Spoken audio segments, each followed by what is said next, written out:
nga ko cité nii que le gouvernement renforce les équipes et les effectifs au niveau de la magistrature pour diligenter les dossiers en instance. Il le faut aywa l'observateur nag moom nee na le ministère de l'Intérieur a déposé 11 recours devant la Cour suprême via l'agence judiciaire de l'État. Donc il y a le cas de Matam ak 5 dossiers yi nga xamante ni coalition de partis de l'opposition la. On parle de ces élections du 23 janvier peut-être local à l'arrêt. moom la ñu titré. waaw est-ce que mën nañu wax local à l'arrêt ça m'a un peu même étonné parce que depuis un certain temps ñu ngi wax beaucoup de recours yoo xam ni préfet yi sous-préfet yi administration territoriale fas na yéene yóbbu ko fële ca Cour suprême quand j'ai vu les chiffres yu observateur on dit qu'au total que 11 la di fukk ak benn kon mën nañ jàpp ni si 577 et quelques collectivités territoriales yi nekk Sénégal peut-être 11 préfets ak sous-préfets ñoom ñoo def li nga xam ne moom mooy recours pour dem Cour suprême donc globalement on peut dire que quand même maanaam portion bu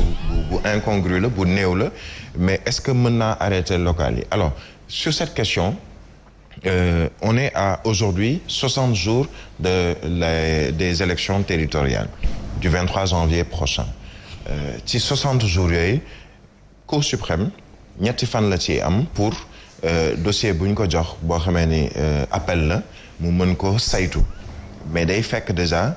cour d'appel ñu joxe li nga xam ne moom mooy notification yi préfet yi ak sous-préfet yi ak également ñi nga xam ne ñoom ñooy mandataire u coalition yi wala candidats yi buñ ci noppee ñooñu tamit war a mën a dem Cour suprême donc dañuy am benn délai bu ñu leen jox mais le plus important mooy il faut que ñu xam ne il y aura une pré-campagne une campagne avant ñuy àgg ci li nga xam ne moom mooy élection yi le 23 janvier prochain léegi nag le processus suit son cours li nit ñi war a bañ a fàtte mooy ni dañu am benn objectif ça c'est valable pour les partis politiques les coalitions de partis et les candidats pour élections locales yi ñu jëm 2022 plutôt le 23 janvier seen objectif principal tey mooy def li nga xam ne moom mooy peut-être porte à porte joxe li nga xam ne moom mooy seeni programme ci collectivité territoriale yi ñu bëgg jiite ak yu ni mel donc bu fekkee ne dañ leen a nësaxal wala ñu tuur leen ñu jaxase seen xel ci ay mbirub judiciaire ndax dem nañu cour d'appel jóge cour d'appel wala dem cour suprême est-ce que loolu du loolu moo leen di retardel ñii lee nga xam ne ñoom ñooy acteurs yi parce que Vox Pop comme sànq yaa ngi koy wax dafa génne lu am importance Mambay le disait c'est-à-dire que 3 élections mooy am ci bés bi maanaam kiy voté day voté pour commune voté pour ville voté pour département maintenant le rôle aujourd'hui des hommes politiques ñëpp ñi nga xam ne ñu ngi nekk ci langum politique bi seen rôle ak seen objectif principal justement c'est d'aller vers le citoyen l'électeur pour expliquer ko loolu est-ce que loolu war nañ ko mën a boole ak ay coowal ay cour d'appel cour suprême est-ce que duñu ñàkk jot boobu alors que loolu moom mooy li war a ëpp importance ci élection yi ñu jëm ba nga xamee ne ñoom peut-être bu ñu demee ci élection yi yenn difficultés yi Cyril doon wax peut-être duñ ko am parce que au moins citoyen bi di nga ko préparer ci naka lay voter kan la war a voter nan la war a voter ak bu demee ci urne yi nan la war a def. Alors, je pense que au-delà même ministère de l'Intérieur am na rôle sur ce plan-là parce que quand même war aussi jàngal askan wi li nga xam ne moom mooy nu ñu war a voter. Alors Siré Sud Quotidien parle de local sous haute tension avec regain ou violence yi politique Sénat hors mandat bras de fer préfet yi ak cour d'appel yi est-ce que mën nañu wax local sous haute tension véritablement. waaw non c'est que gars yi dañ ko njortu rek man li ma gën a yaakaar sax mooy dañoo njortu rek ne yëf yi dana am yëngu quoi waaye ca cëppaandaw ga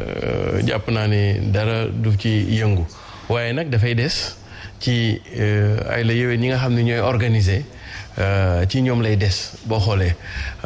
bu nguur gi doxalee ni mu war a doxalee maanaam doxalinu yoon teg affaire yi ci yoon que le meilleur gagne loolu moom benn problème du ci am mais nag Sénégal xam nga rek politique moom dafay drainer passion te lu yëpp luy drainer passion ala kuliyalin balaa moo tàmbali foog dañuy jóg coow yu wax ak yooyu. mais Sénégal romb nañ ci ay situations yu gën a critique romb ko allègrement fi mu toll nii nag c'est tout à fait normal c'est la période des surenchères politiques avant ñu ciy dem ci ay élections.